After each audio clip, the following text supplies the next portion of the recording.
With Vigiles, you can import the notes from one product into another. To show you how to do this, we'll first start by quickly showing you how to add a note, which you can learn more about in the Using the Notes feature to collaborate on the Triage of CVEs video. For the purpose of this demo, we'll open our private workspace product and then open the Vigiles CVE report for one of our manifests. In the opened report, we'll enter a note for the BusyBox CVE and then save it.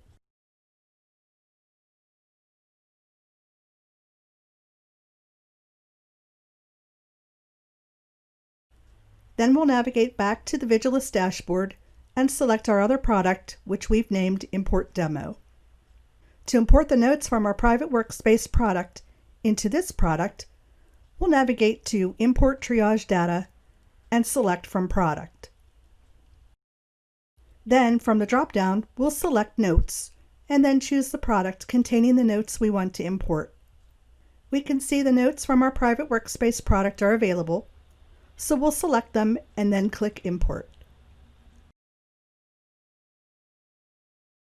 If we open the Vigiles CVE report for the manifest in this product, we'll see the note for the BusyBox CVE is now included in the report.